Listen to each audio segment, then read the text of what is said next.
As a recovering people pleaser, still recovering now, I've got more than enough to say.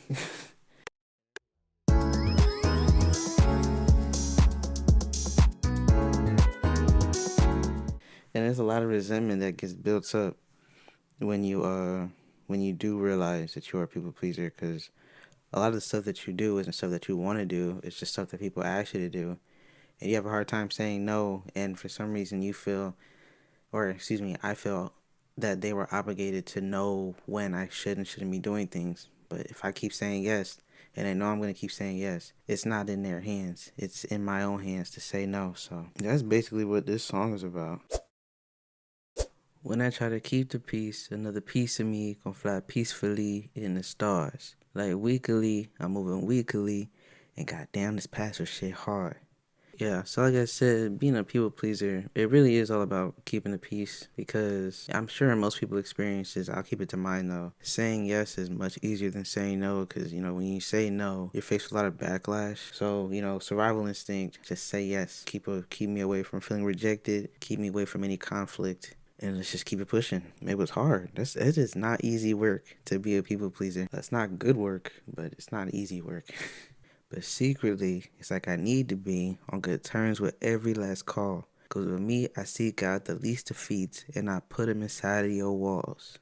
Yeah, I had an issue with being overly critical of other people, and I still do now, like something I'm working on. It's easy to criticize people, it's easy to look for other people's flaws when that's all you notice in yourself, or when that's always been something that's been pointed out in your own life. So it's like, I gotta make sure I look good to you, because I don't know if you're thinking about me the same way I'm thinking about you. It's a very defensive thing to do, to make sure that other people look as ugly as you think you might feel, or as you think you are, so that there's no one-ups, there's no, you know what I'm saying? It's a very weird headspace to be in. It's a very self-conscious headspace to be in, and it's not a very good one. You can't fight wars without no weapon. Can't prosper without the reverend. Nigga, life feel like I'm in severance. Clocked in, but my Audi give lessons. Can't fight wars without no weapon. Can't prosper without a reverend. I mean, yeah, that's like, the duality of it all, the dichotomy of it all. The ego and your spirit, they're not meant to work against each other. They're meant to work with each other. Like, your ego's your defense system, and not in a way that you need to have your walls up all the time, but to know when to stick up for yourself, to know when to advocate for yourself. So you can't fight wars without no weapons. In a sense, I think in this sense, I meant like you can't win or be right without having, some up your sleeve, which is a little bit more sly than anybody should be moving. But sometimes it do feel like I'm in severance. Like there's two parts of me that are always warring, and one part's trying to be like, hey, you gotta do like this, be better for yourself. The other part's like, hey, fuck you, it's the world against me. What it did about a fake ass friendship make a nigga wanna clock out directly. But the words that I write give enough of my story that nobody need to figure out the ending. Dead man. Walking around in circles, hoping no one call me back. I've been twisting, I've been turning, need some time and I relax. Always come like second nature, being how I'm supposed to act. Give me the words and I might speak. Give me the words so I might speak. Yeah, the hook makes sense in context with the song, because I end the verse off with dead man walking around in circles, hoping no one call me back. Really, just so I don't have to face what I know will come of me interacting with people, is me having up a mask. All this isn't to say that I feel this way in my day to day. That's just what the song means. I didn't need to explain that. I've been twisting, I've been turning, need some time to relax. Yeah, so like picking up the phone and interacting with anybody, like I know I'll be having to bend my back or break my neck or do something that I don't really want to do, but for the sake of not confronting anybody or sticking up for myself, I do it regardless. And I'm just back in this tireless cycle of isolating until I need to put my mask back on again. If you get a worse to you, I get a worse to me. Don't get no worse to me, not for real. I've been cursing you, it's all in cursive C, all the words dissolve like a pill.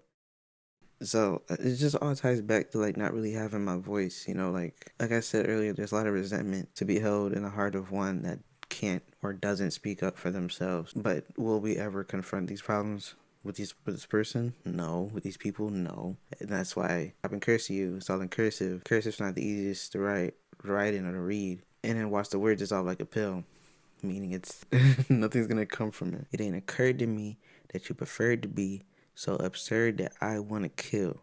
But it hurts to think all the recurring things are because I lost all my will. For people who like purposefully take advantage of your kindness and your ability to say yes. For a while I was naive enough to believe that people weren't mean because it doesn't make any sense to be mean. And then I took those heavily rose colored glasses off and realized wow, the world is a lot more malicious than I would assume it would be, because kindness to me is the easiest thing ever. So for it to not be a default in a lot of people was like a it was definitely like a mind-boggling thing to me at the time. But it's like still at the end of the day, there still has to be accountability to be taken on my end to stick up for myself so that I can know how to maneuver and use discernment with people who do have malicious intent. So it is sad to think that a lot of the stuff that happened could have been prevented had I just stuck up for myself. Been on the shore without no blessings. Bad posture cost me the present. Real hostile came with depression. Fine line between real and a yes man. But yes, of course, it's all on my headship. Real friends don't come with connections. What I learn every night when I look at my story, may God please give me direction. Dead man. And this last part is more cynical than anything because, like, obviously friendships do come with connections. But what I learn every night when I look at my story, may God please give me direction. I'm pleading now for something to change, for a step in the right direction. Because, you see a pattern so much, it don't really seem like a pattern. It just feels like life. Like when people say, how you know the house is burning if you were born in a burning house or something like that along those lines. So it's just like, hopefully there's some change that comes, but we'll see, you know? Put them inside of your wall. You can't fight wars without no weapon. Can't prosper without the reverend. Nigga life feel like I'm in severance. Clock dead, but my ID give lessons. What it is about a fake ass friendship. Make a nigga wanna clock y'all directly. But the words that I write give enough of my story that nobody need to figure out the ending. Damn it. Walking around in circles so